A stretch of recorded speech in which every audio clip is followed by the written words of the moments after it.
The Hog's Die is brought to you by TicketClub.com, your one-stop shop for live events nationwide. Whether you're looking for game, theater, or live performance tickets, don't sweat it. TicketClub.com has you covered.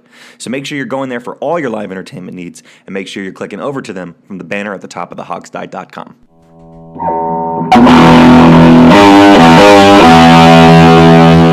The Hog's Die presents It's Just Business with Steve Thomas and Rich Rogers. And now, here's your host, Chris Larry.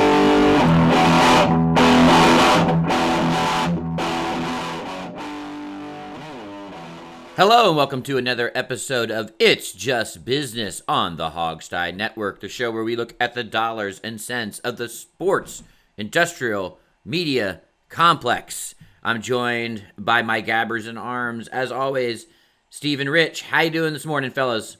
Hey, doing great, man. It's not a great day here in Mid-Atlantic, and exciting day.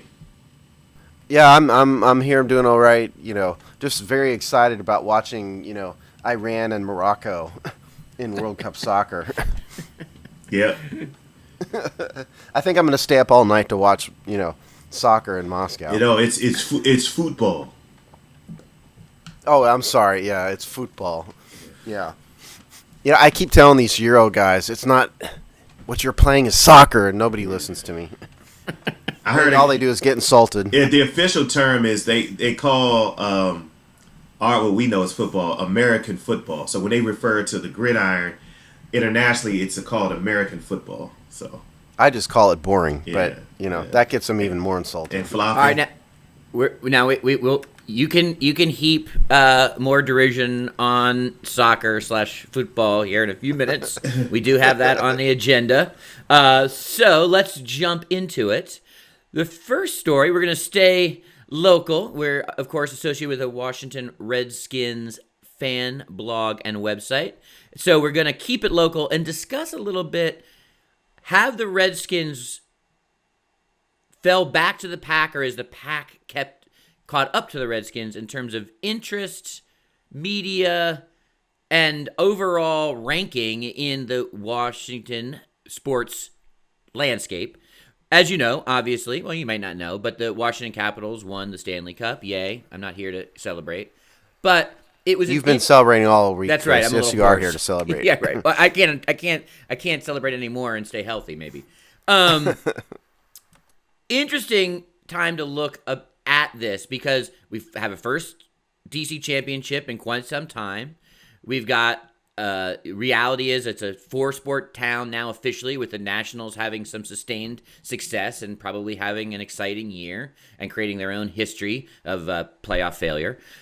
But where are we? Where are the Redskins? Now, I would have said a couple days ago, and I still believe that this has been healthy for the Redskins in many ways, but it was very interesting to see the Redskins on the day of the championship parade kind of have a pretty big admission that their waiting list on season tickets is now nil, and that we look a little bit more into the hiring of their new executive. Really, are the Redskins making changes on their fan experience, on their business positioning? And I think there's signs that they are a little bit of nervous and have to start being proactive in kind of claiming their space in DC.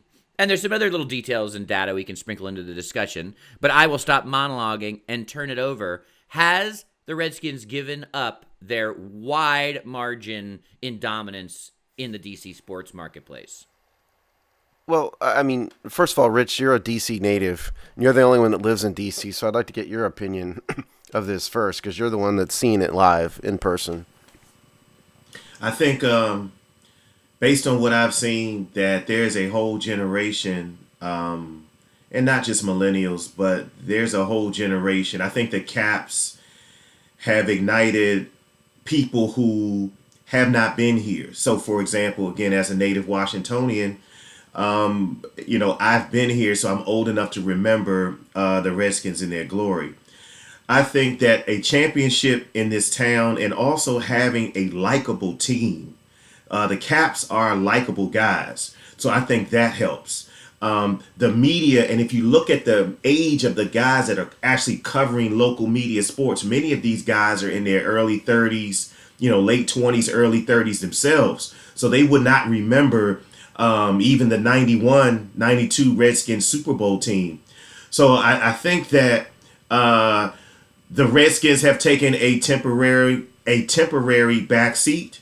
I think that if the Redskins put together a winning 11-5, 12, and I'm not suggesting that they're going to do this, but they put together an 11-5, 12-4 season, I think that you see this partly the same euphoria. I mean, not obviously you need a Super Bowl with a parade, but I don't know if the Caps have surpassed the Redskins. I think we're victims of recency here. It's still fresh, but no, I don't think that the Caps have quite taken that over quite yet. Let's go back in history a little bit, and when the Redskins first Super Bowl was in 1972. We were all alive, but we were all very, very, very little and don't remember it. They were decent, but not great through the 70s. And when the glory years really came for the Washington Redskins was in the early 80s through the early 90s with Joe Gibbs. During that time, and they obviously, we all know, won 3 Super Bowls, went to 4 Super Bowls. Now, during that time, the Washington Bullets, who are now the Washington Wizards, weren't really any good. There was no baseball team here. The Washington Capitals didn't win anything. And so the city of Washington, sports-wise, really had nothing else to get behind but the Washington Redskins. As it turns out, they had an all-time great coach, who was one of the very best ever. And it was one of the most successful teams in NFL history. And that feel-good attitude has carried through all the way through until now and is still there. But as Rich said, some of these millennials, they're kind of getting the Redskins love on the bounce, if you will. It's not because they saw it. It's because they just know the history. And, the Nationals have been a good team. Yeah, they've lost in the playoffs, but they're still a good team, and they're building a fan base. And the Caps obviously won. And so I think it has cut into the Redskins' popularity. To me, they'll always be number one. But if they keep losing for another decade, one has to wonder, how far it's going to go down for them. So I think this should be, and I think there's an opportunity here, right? There's a bit of a crisis-tunity. This should be a good thing in many respects. One, I think for some of those years, especially in the Schneider era, it was a burden to be get that much attention, be that much the only game in town. And so I think a diversity and success of the other teams and healthy franchises and fan base actually helps the Redskins over time. I also think that, a little bit of capitalism here at play isn't a bad thing either. And now we can say this sort of a hubris at the full NFL level, which we've talked about many times. But with the Washington version of NFL hubris, I think the Redskins were resting on their laurels for way too long, and Schneider was pretty complacent in lots of the things that actually are going to help sustain the team. I'm not going to debate on the field success, although that would be huge and wipes away many ills. But I think it's a good thing if the Redskins get a little scared and think, oh, there's 3 more robust teams that make the playoffs on a regular basis where we don't, have more fan-friendly owners and culture, and actually care about the fan experience more. That's a good thing if Schneider actually can pick up that challenge and adjust. And I think something like admitting that there is no more waiting list is actually a huge positive, because that's been the case now for a number of years. Then they continue to fake and feint and pretend like this is 1993 when it isn't. And I think getting a little bit of fire lit under them about how they make being a fan of this team a little bit more enjoyable on all fronts and get a little competitive in the marketplace, is a net win for the fans. And so I think there's some potential that this helps them reset. And I think that hiring of that executive, who now I can't think of his name, was Ryan LaFemina. Yeah, it was a pretty big admission that there needs to be some fundamental change about how they handle the sort of overall holistic business of the Redskins. And if that should hopefully bring improvements. Story time. I put my name on the Washington Redskins season ticket waiting list in 1995. When I lived in the D.C. area at the time. I got the call for an offer to purchase regular season tickets in 2000. I want to say 2007. So it took. It might have been it wasn't earlier in 2006. So it was either a 2006 season or 2007, one of the two. And so that took 11 or 12 years for me to bubble up to the top of that list. And in the intervening time, they offered me premium tickets many, many, many times, and that was beyond my financial price range. I would venture guess that if I called the Redskins ticket office right now, I would be able to purchase season tickets right now. I don't know if the hiring of Brian Lafemina was an admission in and of itself. What was the admission was that he flat out said, "We don't need a waiting list." And the reason they don't need a waiting list isn't because they're trying to be more fan friendly. The reason is that there aren't enough people who want tickets. Otherwise, there would be a waiting list. So I think it was, as Chris said, a big admission that there is a problem. And yeah, certainly the success of the Capitals and the Nationals ought to scare them. That having been said, of course, it's a lot easier to make hockey playoffs and basketball playoffs than it is football playoffs. So there's that. But certainly I think the Redskins need to step up their game. But at the end of the day, winning cures all. And, as Rich said, the nanosecond the Redskins put up a 11-5 or 12-4 season, and it all goes back to square one in terms of Redskins fandom. That's what I think. It's always going to be a Redskins town to me. I think when you look at the 2012 season, and to that point, a lot of the Dan Snyder bashing is easy and lazy, although there are some legitimate things to do that for. The bashing and the ridicule of Bruce Allen is easy and some deserved. But I think when you looked at that 2012 season, the storyline was the play on the field. It was the Robert Griffin III. It was the run. It was the 7-game win streak. I think it was 7 games to make it to the playoffs. And there was an electric fan base. So then you say, well, I may not like the ownership. I may not like the leadership, but at least they're winning on the field. Can you imagine, and I think the last time they actually did this was under Jim Zorn, but can you imagine a 6-2 start or a 7-1 start or an 8-2 start? I mean, that would do wonders. And I think that they will come back. I think the Redskins fans will come back. It's just a matter of winning. But in terms of the media aspect of it, I listen to sports talk media every single day. And there's this collective sense of, and it's not that it's unreasonable, there's this collective sense of, I just refuse to buy into anything with the Redskins until I actually see it. The Redskins get zero benefit of the doubt in the local media. Well, they've earned that, though. I Yes. mean, let's be honest. Right. They've earned that. Right. Well, what's interesting is that a significant number of the local media are former players. Right. Brian Mitchell, Right. Doc Walker, who's a friend of the show, Chris Cooley, all these guys, are a part of the media landscape, and they're not giving the Redskins any quarter either. Mm-hmm. I mean, not one of those guys is a shill for the Redskins. And we've talked to Right. Doc, off the air and stuff, and he's just spitting the truth from his perspective. He's no way are any of them shilling for the Redskins. I mean, Rich, how many of these guys are too young? The media people. I'm not talking about Brian Mitchell. How many of these guys are really too young to remember even the 91 Super Bowl, as you mentioned before? Well, to your point, I mean, that's why the whole Caps, like if you look at Grant Paulson, who is on 106.7 The Fan, I mean, Grant is 30. So, he only knows the agony and the defeat. But for him, if you're talking about a 30-year-old, to have the Caps to win the Stanley Cup, then that's going to be the foundation of your euphoria as a fan base, as opposed to a Brian Mitchell or Doc Walker or, some other guys like that, maybe some of the sports junkies. Scott Jackson. Yeah, those guys are just kind of like, yeah, it's great that the Caps win. I sure wish the Redskins can do that. As opposed to, I'm just going to run with the Caps. And damn the Redskins.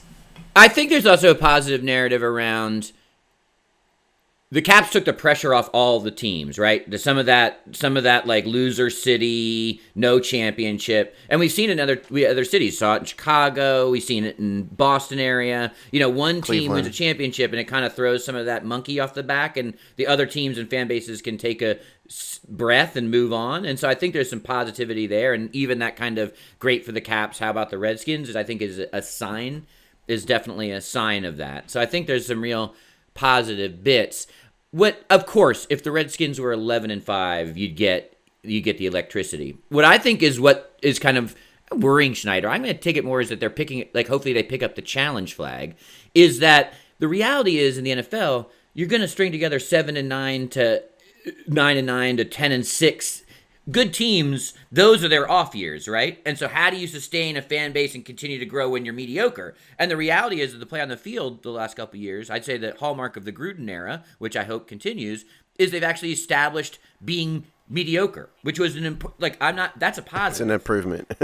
And so some of this is like, how do we win back some sort of social capital with the fan base is sustaining excitement through 8-8 seasons where you're competitive into week 12 or 13. And so I think that's kind of what they got to make sure that they're healthy in those constructs too, and then ready for the big season. So here's where things could be headed in a positive direction. For years we have said the Redskins need to build, they got tired, and then I even actually heard, yesterday on Grant Danny, they were complaining that the Redskins didn't do enough to bring in free agents. But for years, we were saying they need to build through the draft. Here's what's Snyder has essentially in the past surrounded himself with yes men and people who essentially may not tell him no. It seems as if, and you guys can correct me if I'm wrong, the Redskins are actually surrounding themselves with talented, smart people in the front office. You look at Eric Schaefer, you look at Kyle Smith, who we think is smart. You've now got Brian LaFemina on the personnel side. The jury is still out on Doug Williams, but it seems like Snyder is putting together talent that people from other teams would want, not just cast-offs. And also, they're building through the draft. Now, we don't know if a lot of these players can play, but it just seems like a shift in philosophy, which could be a good thing. Yeah, and the only thing the fans really care about is the personnel, and so Doug Williams has to do it. I don't know if fans care too much if there's a guy named Brian LaFemina or, there's a cheerleader whore named, Dennis Green, running things. I don't think fans care. But I'd just like to point out also that I find it interesting that an intelligent, smart guy like Chris, who's even a bit of a diction snob, refuses to pronounce Dan Snyder's name right. And continually says Dan Schneider. I just find that funny. But listen, this is not a mutually exclusive thing. Okay, the people of the city of Washington D.C., the DMV area, if you will, can be Caps fans and they can also be Redskins fans. This is not like there's a limit. There's a big pot of sports fandom, and if you pour some into the cup of Caps, it takes away from the cup of Redskins. We can like it. We can like both. It's really a question. I think what I hear Chris is getting to, it's sort of a keeping up with the Joneses thing.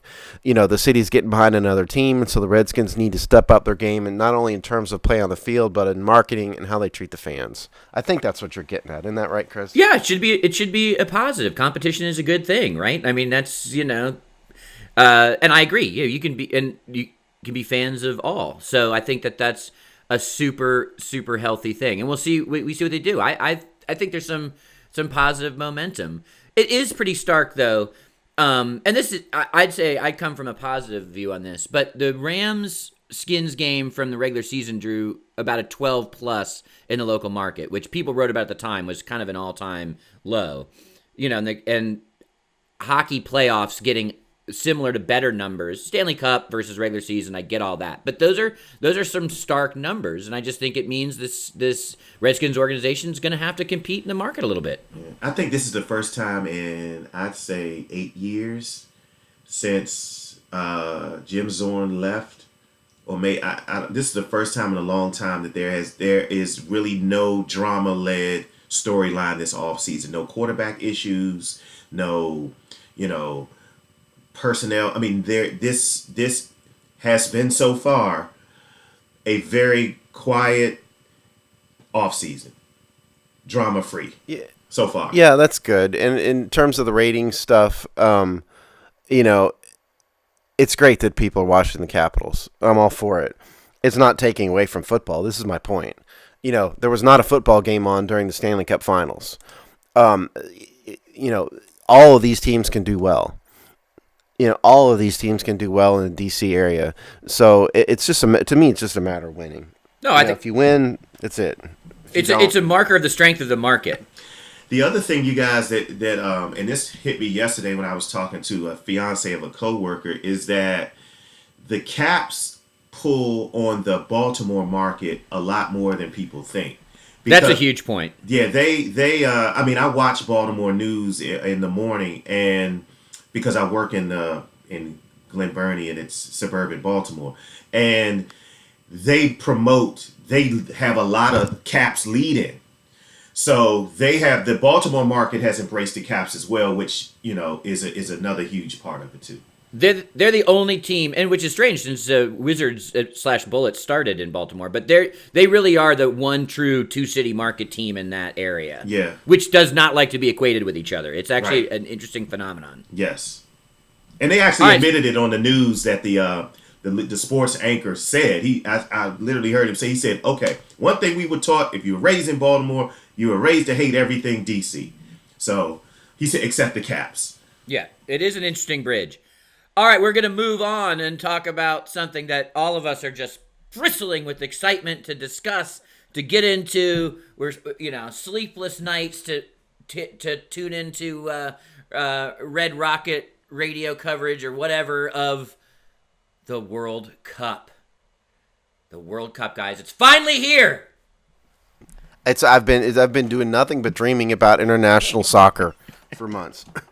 We don't want to put you guys to sleep about this. We're not gonna, none of us have the ability to break down a World Cup soccer game. The interesting thing to me here is why we wanted. This was my idea to bring this up, and the reason I did is there's an interesting media angle here. The 2014 World Cup, which was A, in Brazil, and B, the United States team did, for by our standards, very well. The World Cup was carried by ESPN then. They paid $100 million for rights to broadcast that. The United States matches had average ratings of 14.4 million per game, and they played 6 or 7 games before they were out.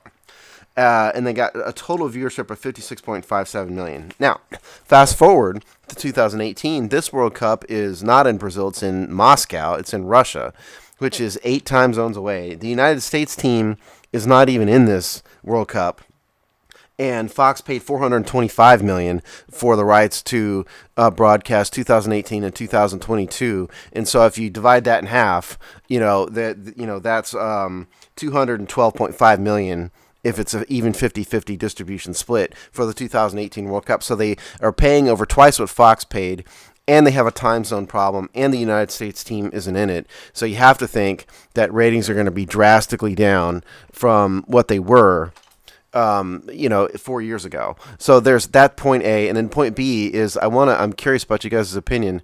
The big talk amongst the soccer crowd after 2014 was that this was finally the year that soccer was going to gain a foothold in the United States. It was going to become a major sport, and of course, 5 minutes after the World Cup ended, everybody forgot about it, and it didn't happen.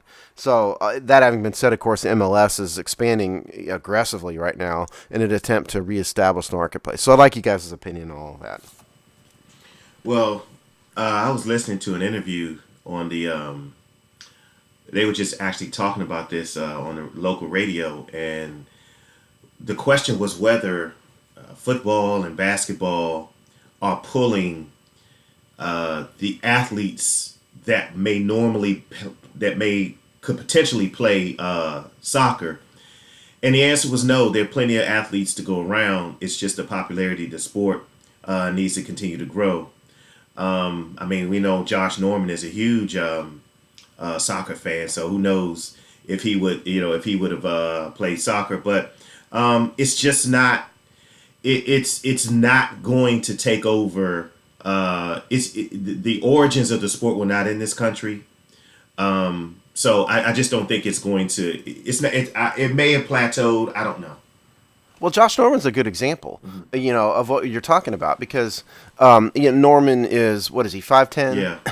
Yeah. I mean, about 200 pounds. Soccer guys aren't 6'4". Right. Okay. I mean, unless you're a goalie, and even them, so they're not pulling basketball guys.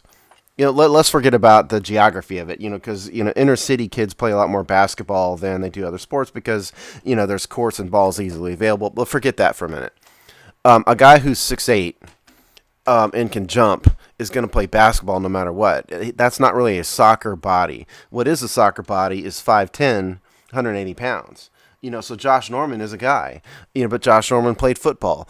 Maybe it's just because he loved football, but it's also because there's a lot more money in football than there is in soccer in the United States.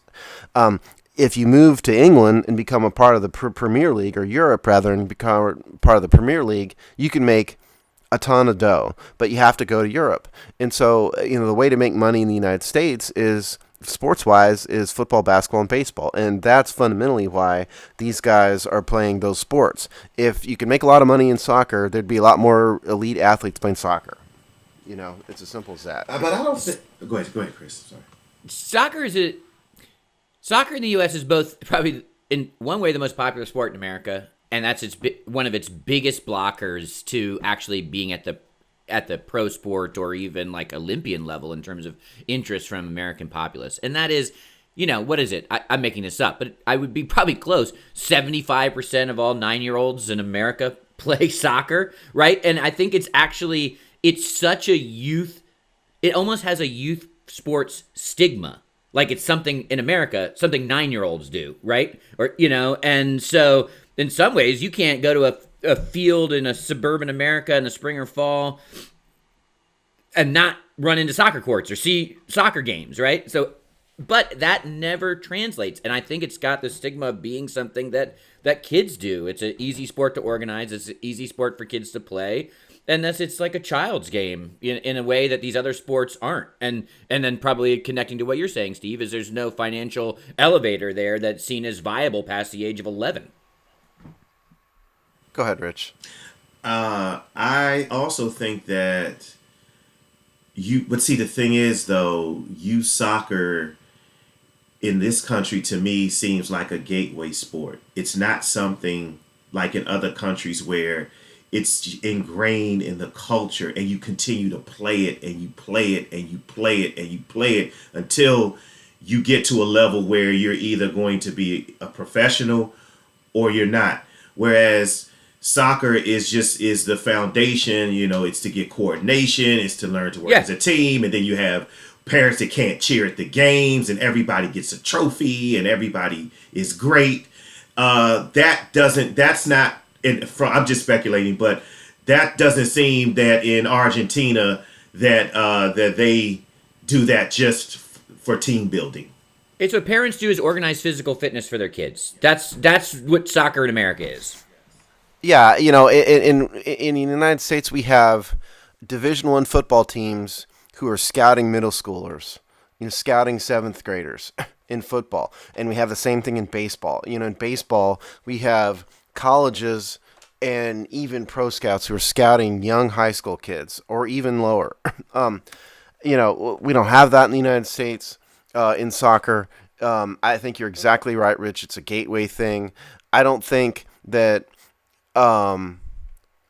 if you take an elite high school athlete, soccer's played in the spring in high school, or in the fall rather, right? In high school, I mean, those guys are all playing football because it's just the American thing. And anybody who has a dream of playing big time sports, in the United States as a pro, they're not going to play soccer because there's no money in it. You're going to be poor and play soccer, whereas everybody who's a 10th grader who's an elite athlete can dream of being, Clinton Portis, and be rich. And that's kind of the dream. Or in case of basketball, you can dream of being LeBron James or whoever your guy is. In soccer, there isn't that. So it's kind of a self-fulfilling prophecy. Players don't play soccer because there's not a big-time interest in soccer, and there's not a big-time interest in soccer because players aren't playing it. So it's at this point they're kind of caught in a catch-22. I think we have we have a tendency in this country, and we just talked about it, of the leapfrog concept that, this is, the Caps are going to surpass the Redskins, and soccer is, baseball is going to surpass the NBA, or there's a niche for everybody, and without this pressure of having to leapfrog anyone. Just know your role, stay in your lane, and if you can market and get even come out in the black or maybe turn a profit, then that's good. But the World Cup is going to be an event. It's not going to be a cultural phenomenon. And you can look at demographics, and you look at the population in the United States. You have people from many different countries where soccer is king or football is king. It still will not surpass American developed sports, football, basketball, and baseball. Well, that's why the U.S. not having a team is so, I think, catastrophically disastrous. Because you could make a case in the last couple of World Cups that during World Cup time, we had a team, people get excited, they kind of vibe with the cultural thing. It kind of had started to get at like Olympic level where maybe, yes, it's every 4 years, but there's general excitement, there's casual fan interest, it's patriotism, all of that.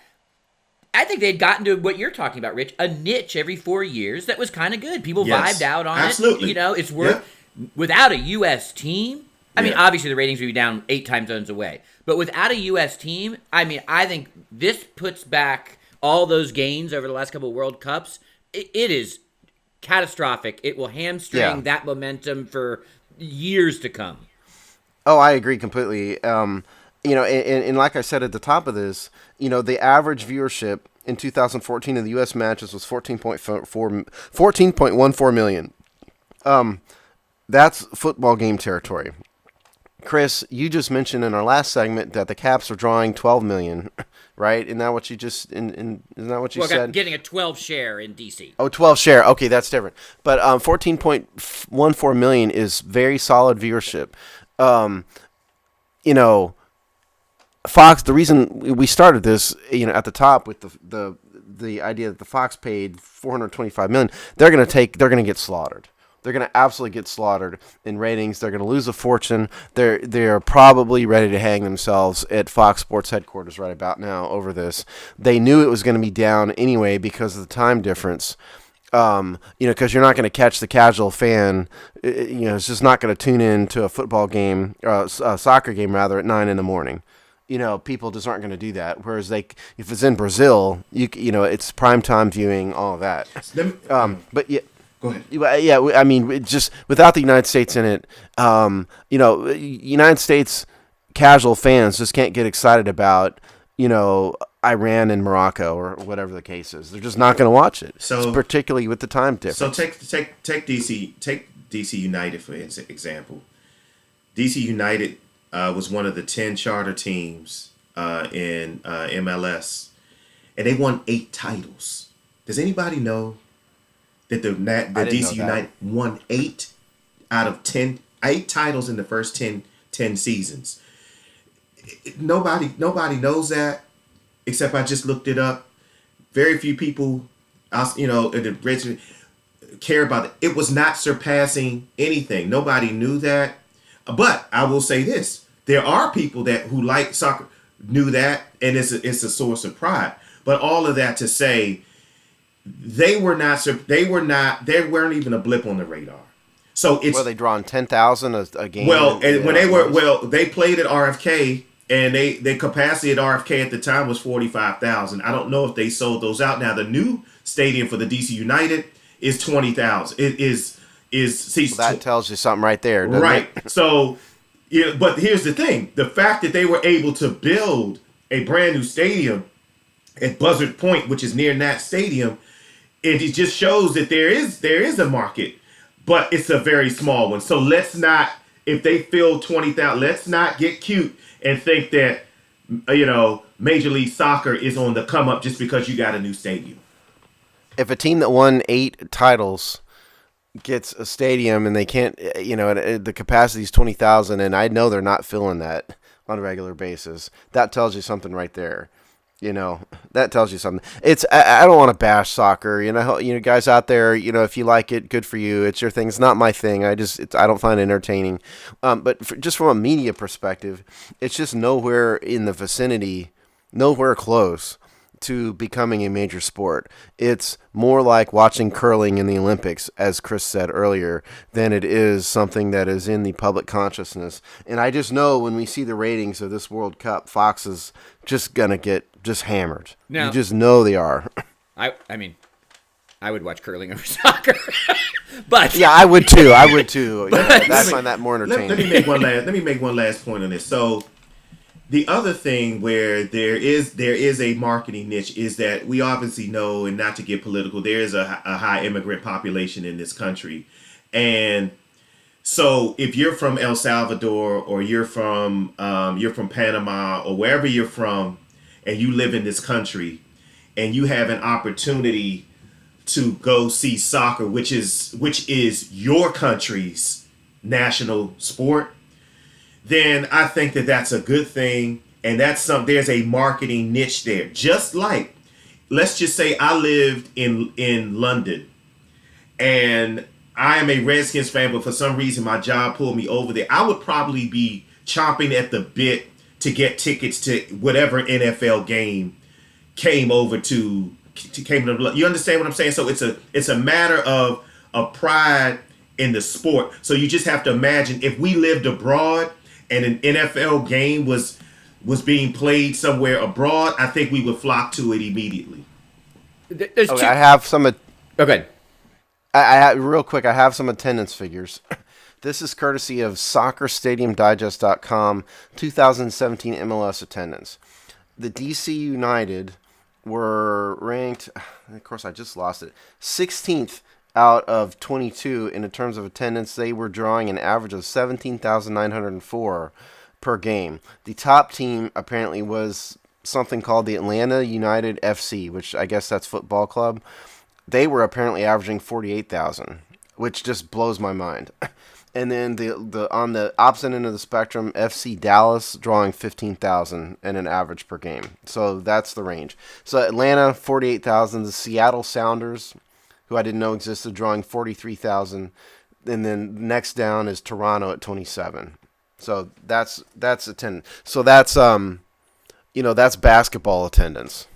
Well, roughly. But they have less games. But yeah, it's 17 matches, right? Apparently it's a 17-game season.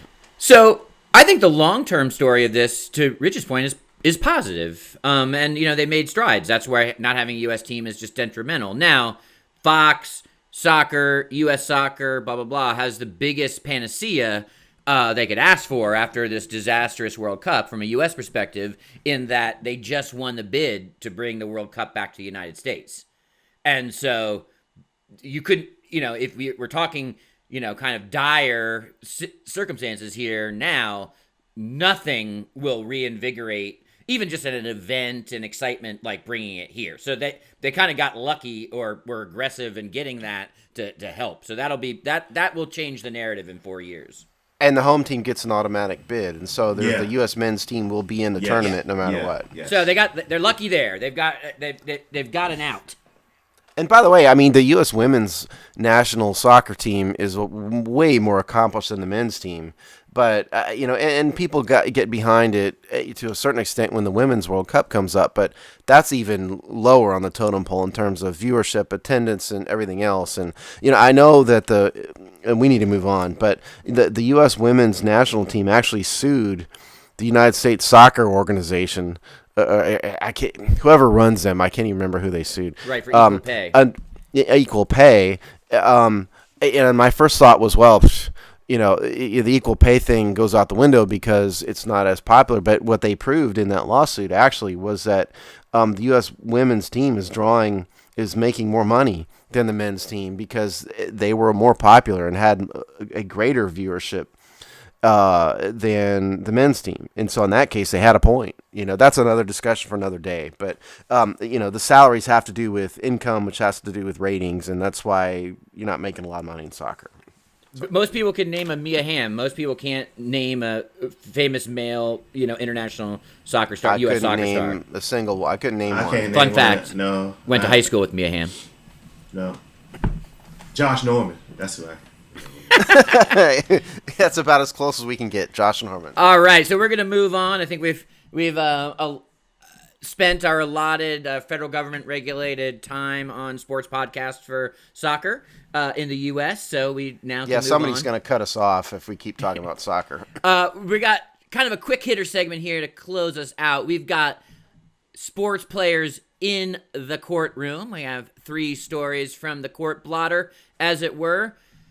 I'm going to start with the most depressing, scary, sad, lame, frightening one, and that is Kevin Winslow Jr. We got to be really important to draw distinctions when we go into this story. Steve, why don't you give us the rundown here of crimes he's been accused of? It's so awful. It's Kellen Winslow. You said Kevin.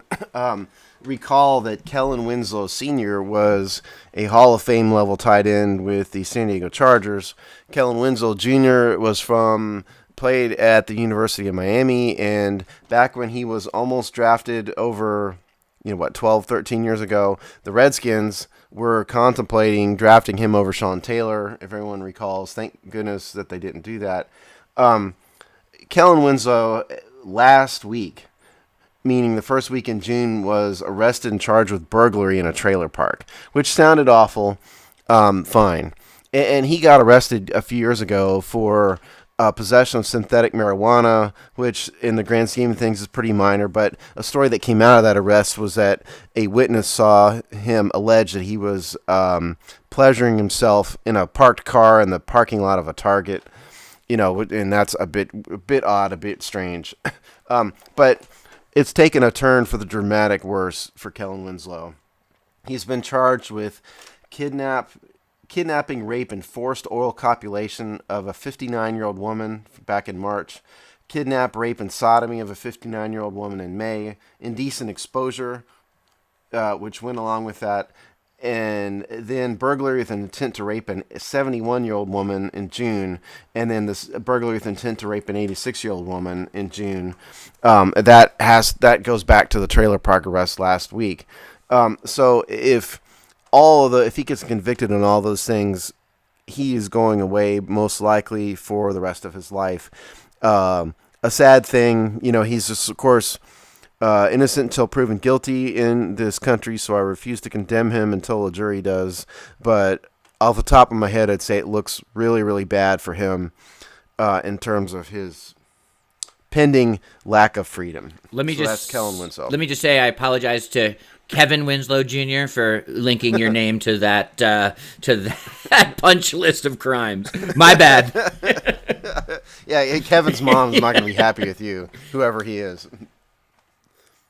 What can you say about it? We'll see what happens. There's nothing to say. He's been charged with some of the most horrific crimes you can think of.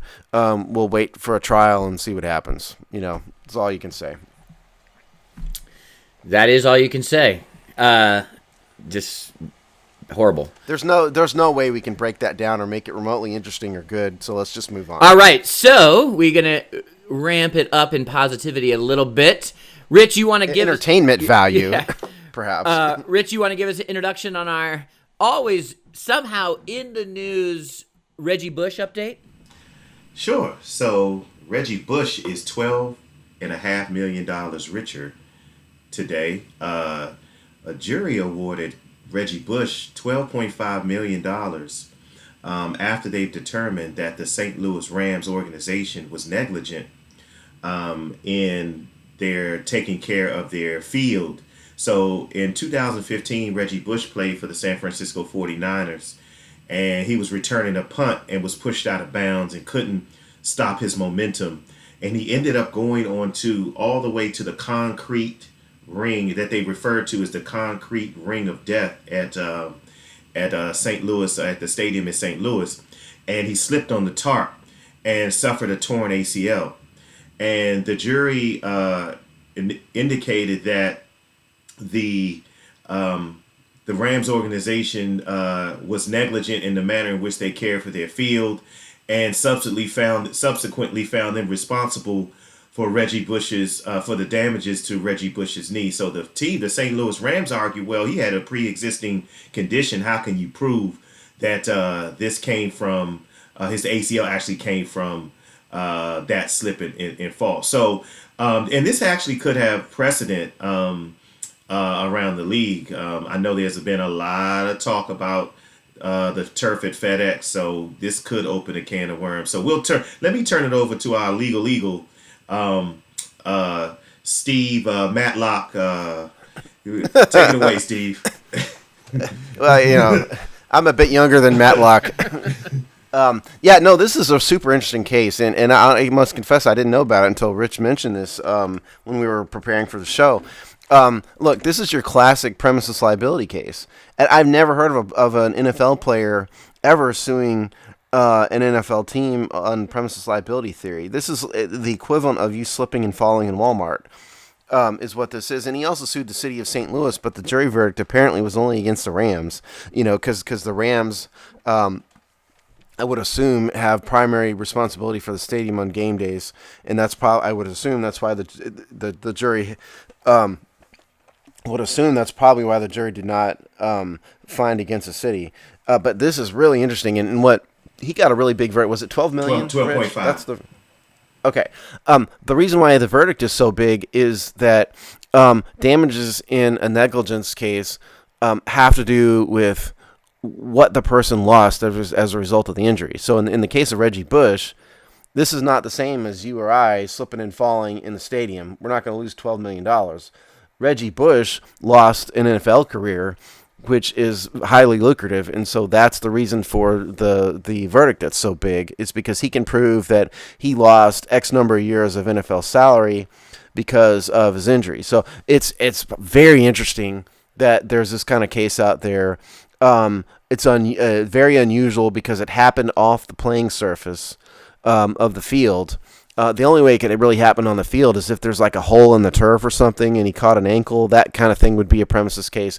But 99.99999% of injuries happen on the field in the course of the game, and that's not a negligence claim at all. It's very interesting, but you're not going to see a rash of these. Just real quick, Steve, the way they broke it down, $4.9 million in compensatory damages and $7.5 in punitive. Okay, so punitive damages. So punitive, that means that, I mean, in layman's terms, that they really should have known better, and so damages get, that's like a gross negligence standard, and so meaning that they were grossly negligent, meaning that they really and truly should have known better, and it's, again, to put it in non-lawyer terms, it's pretty awful that they let this happen, and so the jury punished them for punitive damages. So, $4.5 million is the amount that he would have lost as a result of his injury, meaning he lost the rest of his NFL career, and then the other half is punitive, which is the punishment to the team for doing something so stupid. What you will probably see is upgrade in practice facilities and teams caring a lot more about the practice facilities and the possible places around where players are, not to say playing, but where they're doing their training, doing their athletics. So you may see teams start to say, we better clean up our practice facilities. That'll probably be the first step. Yeah, that'd be the same thing. You could have the same claim on a practice facility for sure. Yeah, it's just what you guys have to remember is you're not going to see lawsuits for players getting injured on the field because that's not going to be a negligence claim. It's only going to be stuff like this, and it's kind of a freak injury that Reggie Bush got hurt off the field because of a fringe of concrete. That's very unusual, and so we're not going to see a rash of it. But yeah, you could see the NFL clean up their stadiums and clean up their practice facilities for sure. But it's not unusual for cheapo teams like Cincinnati Bengals type of organization to cut corners on these kind of things, and that's suddenly now a bigger liability. It's interesting that the NFL doesn't have, and maybe they do, if you have a natural playing surface, a standard that every natural grass surface should have this. I can answer that. There is a standard. There's a complicated and long list of standards for NFL fields. So yes, there are. Now, this Reggie Bush claim has nothing to do with it because Reggie Bush got injured, from what you read to us, off the field. When he encountered an area of the stadium that had concrete. That has nothing to do with the NFL's rules and regulations regarding the playing surface. That's just stadium maintenance. It truly is a premises liability defect. It's the very definition of what a premises liability defect is, and they really should have known better. And that's probably why the jury awarded punitive damages. So you want to get to the most entertaining one of the day? Sure. Chris? Yes. So Reggie Bush, congratulations for he called Saul Goodman. He better call Saul and got the settlement that he wanted. Saul Goodman. All right, last one, Lenny Dykstra, where it is definitely not all good.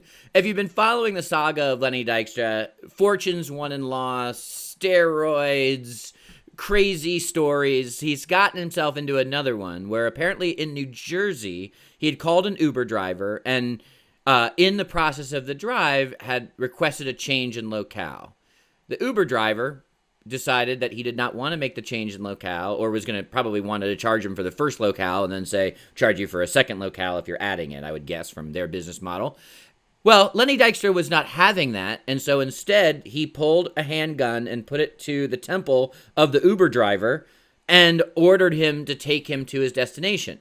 Now, in a act of some intestinal fortitude, the Uber driver decided to not listen to Lenny Dykstra, who had a gun to his head, and instead knew where a police parking garage was, drove his car into that parking garage, laid on his horn, at which point alerted troopers who came, and we were able to pull Lenny Dykstra from the car, where they found a Lost Weekend style pharmacy of recreational drugs on him, landing him in a whole host of hot water, guns, drugs, aggravated assault, terroristic activities, and Lenny Dykstra is again in legal jeopardy, as it were.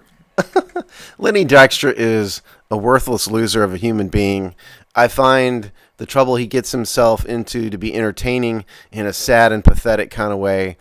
You know, you remember back, 25 years ago now, at least at this point, he was an outstanding baseball player and member of a World Championship Mets team, and it's pretty pathetic the way he's gone, but he brings it all on himself. I have zero sympathy for him whatsoever. He's become, a Howard Stern whack pack character, basically, at this point. And I stopped watching Howard Stern, a few months ago, but his life is such a wreck that's what he's become. I admire this Uber driver. Who would have thought to drive straight to a police station? What a brilliant move on the part of the Uber driver. And remember that Lenny's a felon, so he can't have guns. And so that's another problem, the fact that he was carrying a firearm. But I hope Lenny goes away. I have no sympathy for him whatsoever, and he's a complete wreck, not in a good way, in a sad and pathetic yet humorous way. Shout out to the Uber driver.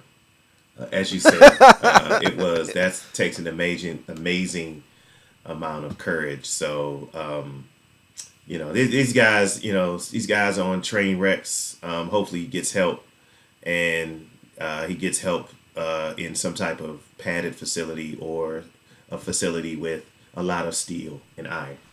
Yeah, exactly. I don't hope he gets help. I hope they just send him away. He can get help. He can dry out on his own. Lenny, the society needs to be rid of Lenny Dykstra.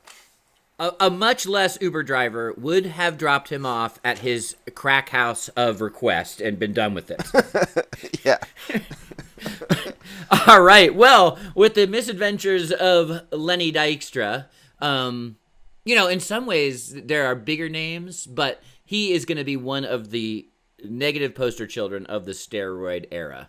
Well, with Lenny Dykstra's misadventures, we will say goodbye to this episode of It's Just Business. Well, you can always find us on the Hogsty Twitter account if you want to react to anything that you've heard, or we're always looking for new topic ideas, so shoot them our way. If you want to yell at me, you can find me at ChrisLarry33. So please at me. Rich? I'm on tour this summer, so look for me in a city near you. He's on tour. He's in a band. He's touring the country, entertaining people. You can't yell at me on Twitter individually because I'm not on Twitter individually, but I am found at the Hogsty, so you can find me there. All right, so we will see you in 2 short weeks. I'm sure the sports world will give us plenty to talk about in that time. Goodbye. All right, guys. Take it easy. Be safe. You know, you guys are lucky because I almost brought up LeVar Ball on this show.